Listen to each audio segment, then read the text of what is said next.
Saturday at 11:30 on News 12.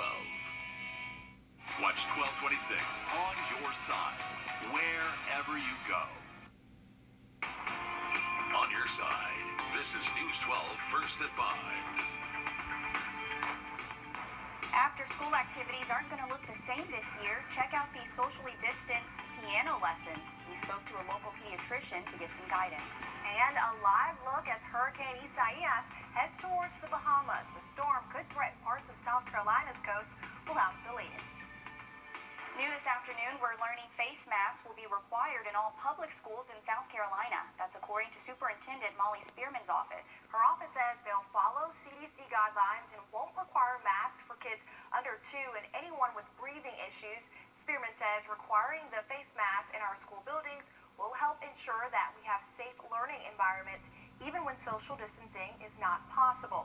Her office also gave 36 more South Carolina school districts approval to reopen. The ones in our area are on your screen right now. That's Bamberg School District 1 and District 2, the Williston School District, Barnwell School District 45, and McCormick County School District. Columbia County students are going back to school this Monday, and we're learning today over 6,000 of them will start the year off virtually. But as the doors officially open, what will the schools look like? Celeste Springer went to go see. On Monday, hundreds of students will drive through these gates of Evans High School for the very first time since March, spending what was probably the longest time away from in-person learning they've ever had.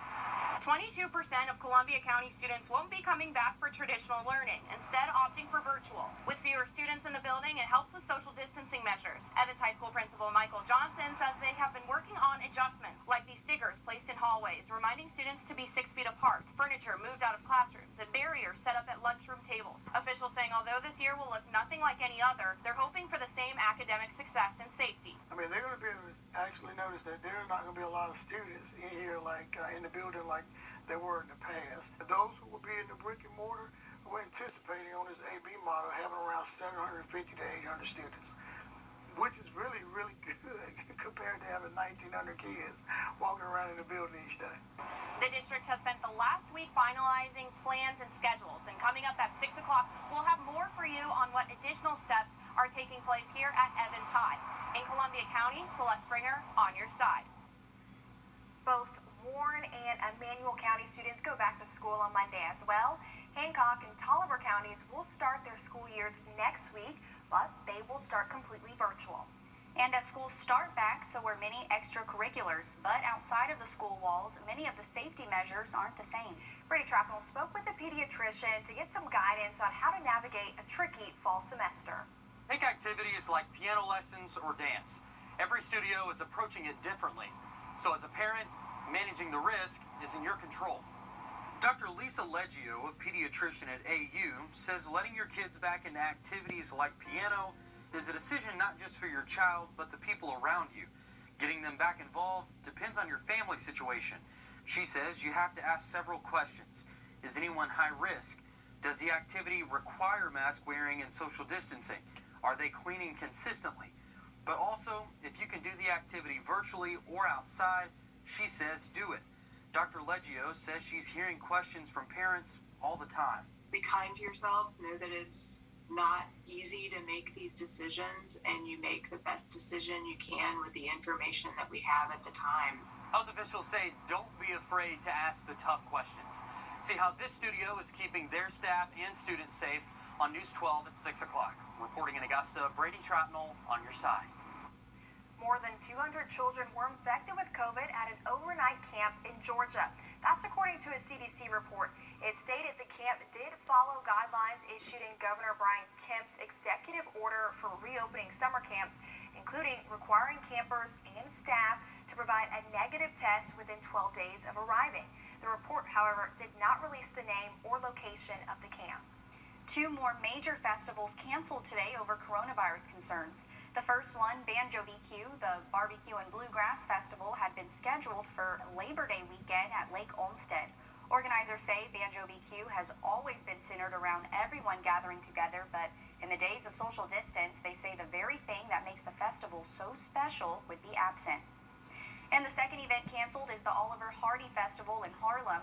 Officials made the decision in a special called meeting just last night. The festival's always held the first Saturday of October.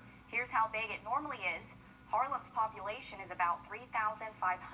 On the day of the festival, about 30,000 people attend. Georgia Governor Brian Kemp announced today the reopening of the World Congress Center in Atlanta. It'll open Monday to treat COVID patients. This is video of Kemp touring the facility back in April. The facility will hold 60 beds and will increase based on the need. Governor Kemp said the reopening will provide relief to surrounding healthcare facilities. Meanwhile, the governor's most recent coronavirus executive order is set to expire at midnight. The order bans gatherings of more than 50 people unless there are 6 feet between them. It also outlines mandatory criteria for businesses and requires sheltering in place for people who are vulnerable. More news ahead as we get a quick check of the weather. It's a hot one today. We definitely need the water if we are out. Anthony. Yeah, for sure. We're hoping for some of those showers to really cool us off as we go through the next couple of hours. But for eastern portions of the region, it's just baking out there. Aiken feeling like 117, 107 it feels like in Barnwell, and about 101 in Millen, where we have seen some relief with some showers. But it's still pretty warm out there, feeling like 100 degrees out there in Sandersville, 96 out there, it feels like in Gibson. So make sure to have that bottle of water with you over the next few hours still, because it's still very warm out there. We had a couple isolated showers just outside of Wrightsville. Those have pretty much fizzled out, but notice this outflow boundary. That could lead to a couple pop-up showers as you get closer to Swainsboro, as well as just to the south of Louisville. So keep that in mind if you do have the outdoor plans this evening. The showers coming to an end later on tonight as well. And as we start your Saturday, we're going to be nice and dry. Dry for the afternoon as well. By 11:30, we're already into the upper 80s and the low 90s. That chance for an isolated shower later on into the afternoon on Saturday, but most of us look to be staying nice and dry. And as we go through the day on Sunday, right around 3:30 or so there, you can see nice and dry as well. We do have the chance for some additional showers as we go through later on into this evening. Now, we also just had an update from the Hurricane Center. Tropical Depression number 10 has formed just off the coast of Africa. That will likely turn into our next named storm, Josephine, over the next few days. Much more on the tropics coming up in about 10 minutes. Let's take a look at coronavirus cases in the two. Thanks, Anthony. Well, death, long considered a topic best kept out of polite conversation, but in a world where millions of people have contracted coronavirus and more than 500,000 have died, questions surrounding mortality are becoming unavoidable. Nancy Chen introduces us to a gathering called Death Cafe, where dying is the only subject.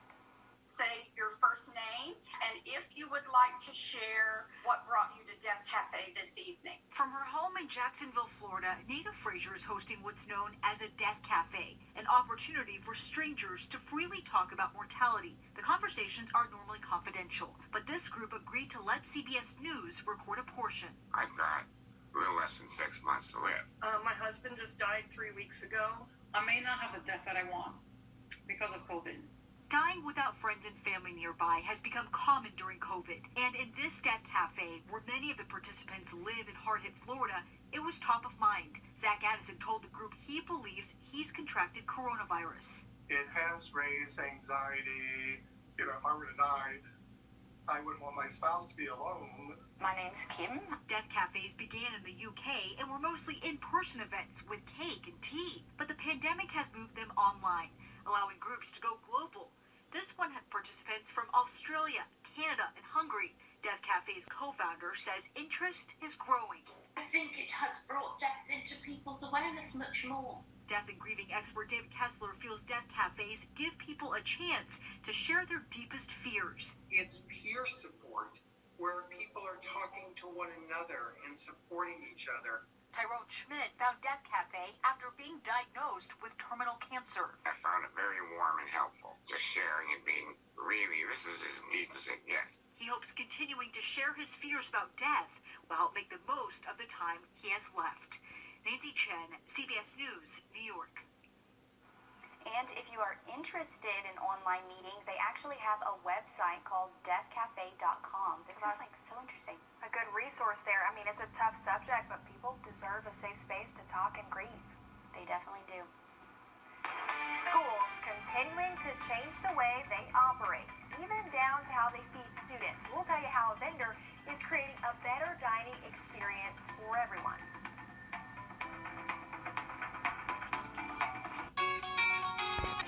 999-9999. Many students rely on our school systems to get their meals. This year, because of the pandemic, some of our districts were unable to explore options for new nutrition plans.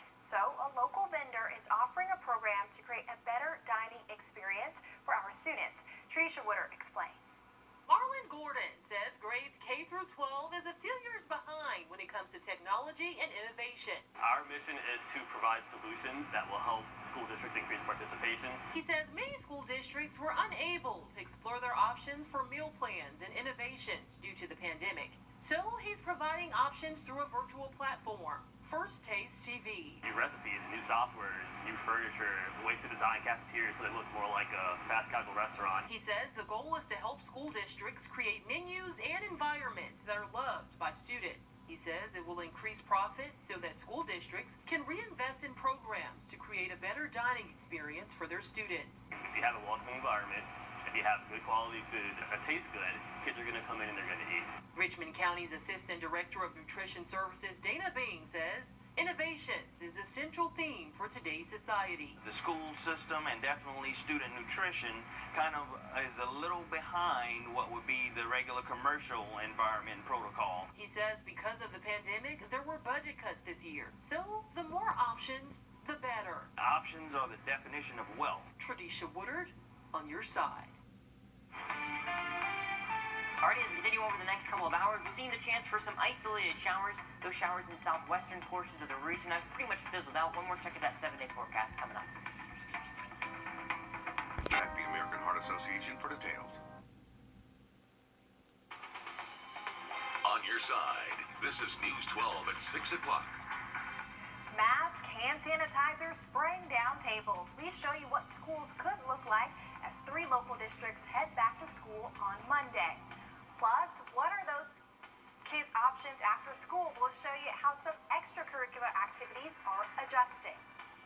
And movie theaters, concert venues, and more getting the go-ahead to reopen in South Carolina. We go over the guidelines in place. But first today, we're learning all students and teachers in South Carolina will have to wear a mask when they go back to the classroom. The state superintendent making that announcement today. And that goes for all staff in schools too. Superintendent Molly Spearman says this ensures a safe learning environment even when they can't socially distance. That comes as the state superintendent approves 36 more school district reopening plans, including these 5 in our area. All but one of these districts offer parents a choice to either return to a hybrid schedule or completely virtual learning. In Bamberg District 1, the choice for parents either is all in person or all virtual learning. 67 back-to-school plans now approved across the state, including Aiken and Edgefield counties. Meanwhile, 3 local districts head back to school on Monday. That includes Columbia County, which is expecting thousands of kids in their schools. Emmanuel and Warren County schools will also have kids in-person class on Monday. Hancock and Tolliver counties will start their school years next week, but they will start completely virtual. In Columbia County, we're just learning today how many students will be doing only virtual learning. More than 6,400, or 22% of their students. That means about 22,000 kids will be going to in-person classes. And since they're on an AB schedule, that's about 11,000 students in class each day. So what exactly will it look like for students in the buildings? Celeste Springer got an inside look at Evans High School. For students pulling up to school Monday, they'll see a different scene from when they left in March. Evans High School Principal Michael Johnson gave us a tour of his school. He says he hopes parents have a sigh of relief when they see the work done over the summer. Once we get in and get going, the kids will become a lot more relaxed with what we're doing and get back into the swing of having school. The floors, newly waxed for the arrival of students, decorated with social distancing stickers. The stickers are just different areas we're going around in the building and putting them down, like in the lunchroom line, concession stand, drink machine, places where we know they like to kind of line up and wait to be served something. So these cafeteria tables have been marked off with tape, meaning that you can't sit there if there's tape on that seat. So when I come here to eat lunch with my friends, it means they have to sit right over there and can't get too close. The stickers, tape, and barriers between lunch tables are all plans Evans High School made to coincide with the existing plans from the Board of Education. Countywide, teachers are trained to look for COVID symptoms, masks are required in the hallways, recess is staggered, and field trips are on hold for now. And Johnson hopes all the measures the school has taken for the 800 students returning will help everyone with the first day of school jitters. We hope that students feel comfortable and they don't have the anxiety level built up. And we want the parents to be comfortable too. Celeste Springer, on your side. The district says the biggest help they need starts at home. They want parents to check to see if their kids feel sick and take temperatures every day. We're also just getting the numbers today on how many students in Aiken County have chosen virtual learning. The district says about 7,000 of their students will be learning from home this semester. They tell us that's about 30% of their student population. And a reminder for parents in Aiken County, today is the last day for student registration for the upcoming school year. All students have to be registered, whether you choose the hybrid option or the virtual learning option through Aiken Innovate. School officials say this is critical for planning, staffing, and safety measures. In Richmond County, school officials say they're prepared to help out students who need internet access. That's after we told you yesterday more than half of their student population signed up for online learning. 57%, that's more than 16,000 students. School officials say between 9,000 and 10,000 students will need laptops and 4,000 homes will need mobile hotspots. They say they have enough equipment to meet that demand. Tonight at midnight, Georgia Governor Brian Kemp's executive order is set to expire. The order bans gatherings of 50 or more people and holds bars to 35% capacity, among other things. We have not heard from the governor yet today, but we will let you know as soon as a decision comes down. More news ahead as we take a look over Aiken. It looks pretty calm there, but we know there's a hurricane out in the Caribbean. Governor McMaster says he's not declaring a state of emergency right now and is hopeful it won't hit South Carolina too hard. Anthony, what are you seeing? Well, Zane, as we continue over the next few hours, currently tracking Isaias just around the Caribbean and going through the Bahamas right now, still considered a Category 1 hurricane with winds right around 75 miles per hour. Now, the track has shifted slightly to the west, coming very close to Florida, and has moved ever so slightly closer to Charleston. That has put a couple of our counties in the cone of uncertainty, but we could just be seeing some stronger winds with this. About a 10 to 20% chance at seeing winds between about 30 to possibly 40 miles per hour. Those winds gusting to 30 or 40 as we get through this weekend. Here's a look outside, though, currently I-20 in Augusta, where we're seeing mostly sunny skies there. With that sunshine comes all of that heat that we've been feeling over the last few days. Feeling like 106 still at 6 o'clock, so a very warm afternoon and evening. We'll slowly start to cool things down once that sun goes down, but that heat index value are still in the 100s as we go through Aiken, right around 113, 103 at SRS, and at 106 as you're heading outside in Evans. Now, there has been some relief, primarily in western and southwestern portions of the region, where it's feeling like 89 degrees closer to the temperature in Sandersville and 91 degrees as you're heading outside in Wrightsville, closer to the temperature there as well. And that's just because of all those clouds as well as those shower activities that's been going on in those locations. Now, we have seen a couple of outflow boundaries that could trigger a couple more showers later on this evening, but other than that, we're going to be staying on the drier side, then clearing up as we continue on through the night tonight. We're also going to be tracking the chance for some additional showers, primarily in the eastern portions of the region as we go through Saturday afternoon, but most of us, again, look to stay dry. More on that weather and the tropics coming up in about 10 minutes. Thanks, Anthony. We've shown you what it will look like for kids in school, but what about after school? Extracurricular activities are having to adjust. And not just for kids going to school, but also the ones who choose virtual learning. Ray Trapnell shows us how after school could look different this year. What's safe and what's not safe? Questions that seem to have mixed answers, whether it's taking your kids back to piano lessons or their sports team. Getting back in school usually means getting back involved outside of school. It's such an individual decision. Dr. Lisa Leggio is a pediatrician at AU. She says parents are asking her questions nonstop. You want your kids to be as safe as possible, but a lot of it really does depend on your family situation and who else lives in the home. Before letting your child back into their extracurriculars, she says ask a few questions. Is anyone high risk? Does the activity require mask wearing and social distancing? Are they cleaning consistently? Turner's Keyboard says the majority of their students are back in person. They just want to know that everyone's being careful and doing things like wiping the keys down and things like that. Eric Campbell says they're teaching lessons at a distance, mask on, and in their showroom instead of the teaching studio. If you aren't comfortable, you can do virtual lessons. I think everyone has their own level of comfort as to what they're willing to do. Dr. Leggio says a healthy family needs to be cautious because there's still much we don't know. If someone in the family is considered high risk, they need to be more careful about choosing. Dr. Leggio says as parents, make sure to give yourself enough grace when making these decisions. It's about making the best decision with what you know now. Reporting in Augusta, Brady Shrapnel on your side. Health officials say, remember, as activities start back, if someone you've been close to is experiencing symptoms or test positive, you also need to be tested and quarantined.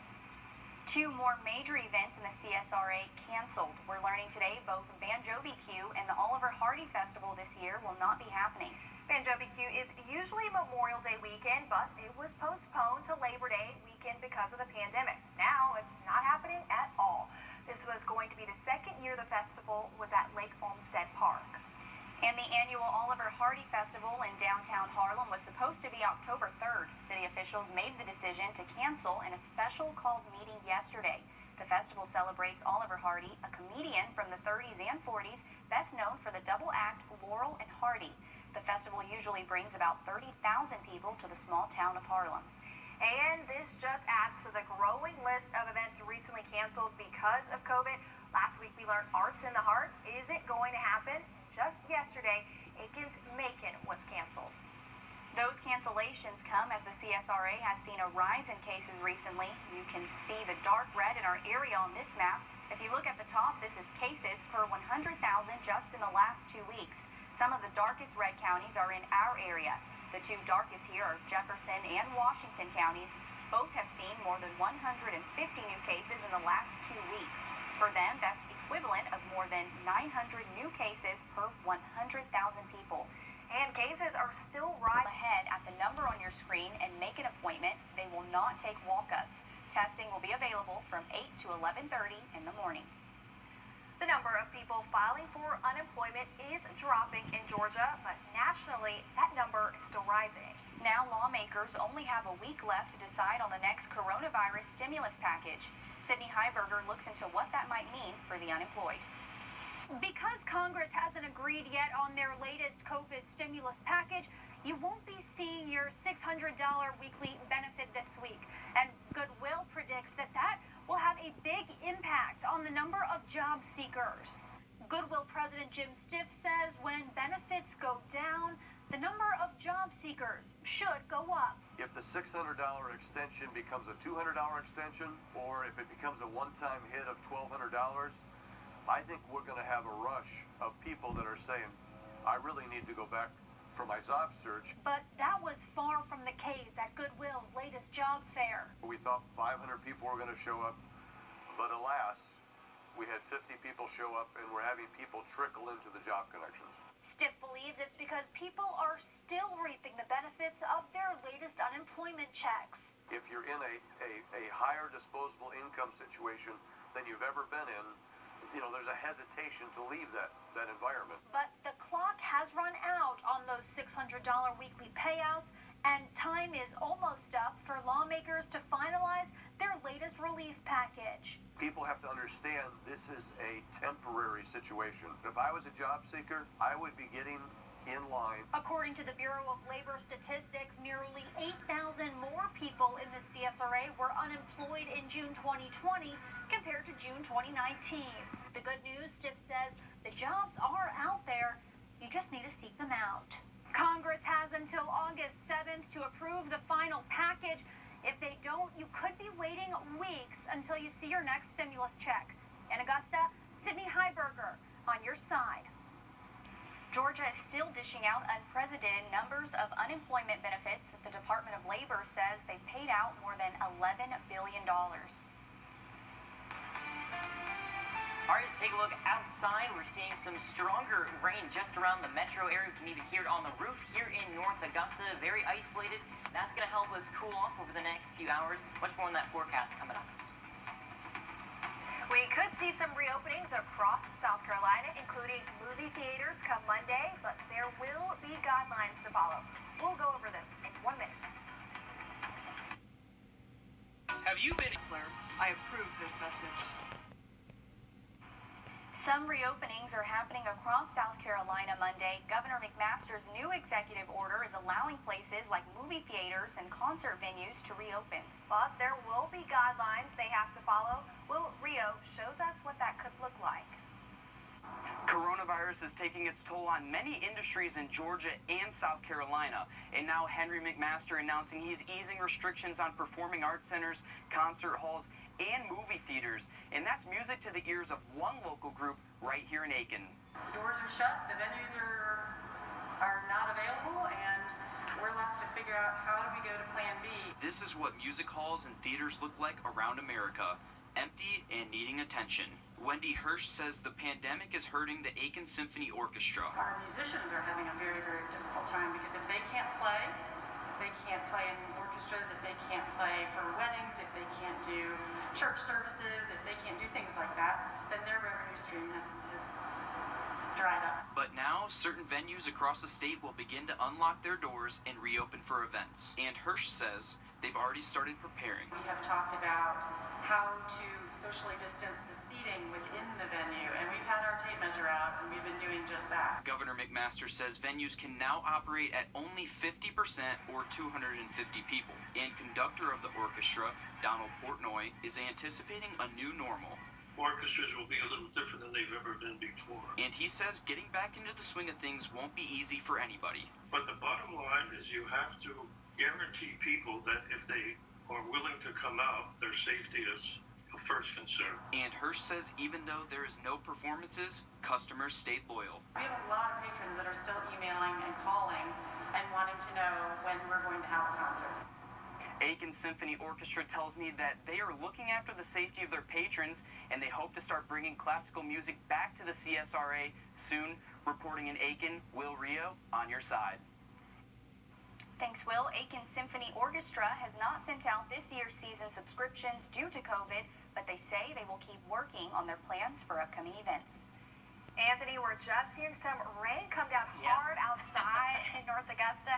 How's the rest of the CSRA looking? Everyone is pretty much on the drier side, and what's actually funny about this series, as we look at Doppler Max radar, you can't even see the storm over Augusta. It's so small that the word Augusta is actually taking up a lot of the room there. But as we take a closer look here, you can really see where that storm is, primarily now over North Augusta, and that's what we've been hearing on the roof of our station. And actually, you know what, the airport hasn't even seen any rain from this. So if we look at our actual temperatures out there, we saw today 98 degrees was the high temperature. But as we go through the actual temperature now, still in the upper 90s, 97 there. You can see those clouds in the background. Those are those showers over Augusta and North Augusta. It still feels like 106 as you're heading out the door here in Augusta as well. 113 it still feels like out there in Aiken.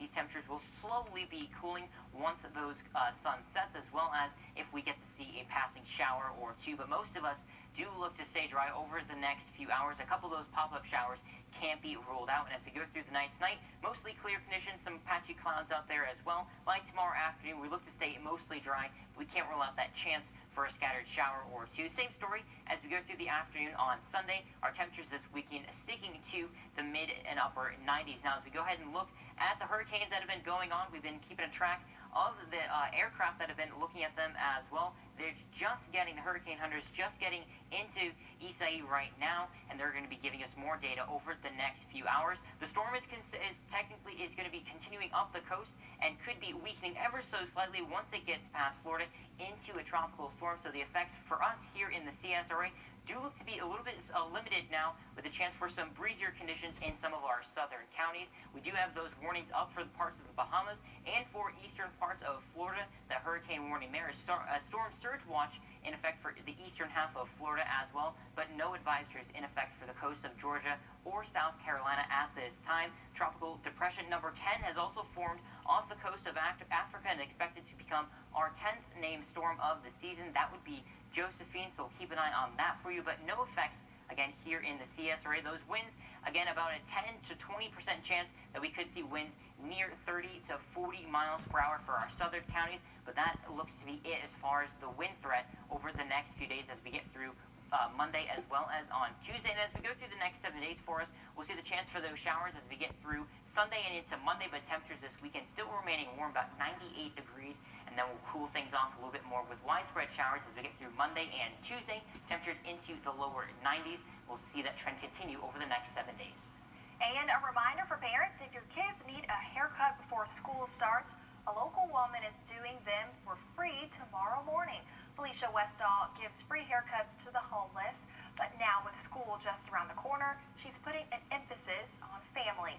She's giving those free haircuts tomorrow at Walking Tall Ministries in Gloverville between 9 and 11 in the morning. It's first come, first serve. They also have free clothes to give away too. Well, there's a plan for SEC football this year, but it won't include your annual non-conference games. Mike tells us what went into the decision next in sports. It's bow time. Get an AP up on the CBS Evening News with Nora O'Donnell. All right, one more check on your forecast. We have a couple of pop-up showers inside the metro as well as in North Augusta. The one in North Augusta producing a couple strokes of lightning. So if you hear thunder, they're close enough to be struck by lightning. So keep that in mind if you're outside within Augusta and North Augusta. The rest of us, though, mostly dry. A couple scattered showers in southwestern portions of the region. As we continue on through, looking outside from Grovetown, really can see those two showers in the center of your screen there. Our temperatures are still in the mid-90s. The airport really not seeing any rain from this little cell, so we're staying warm officially here in Augusta, feeling like 106 as you're heading out the door as well. And it's still warm in Aiken, feeling like 113, and 105 it feels like as you're heading outside in Barnwell. Western sections of the region, you're seeing a little bit of relief from some of those showers. The showers end as we go through the night's night. We stay dry for the first half of your Saturday and most of the afternoon as well. We just can't rule out that chance for an isolated shower or two. And as we go ahead and look through the tropics, we'll see Isaias slowly making its way up the coast of Florida and then becoming a tropical storm as they get closer to us here in South Carolina. As we go through the next couple of days, keeping an eye on that for you. Our temperatures this weekend feeling like summer for sure, right around at 98 degrees come Saturday, 96 on Sunday. That's it for News 12 at 6 o'clock. We'll see you back at 11.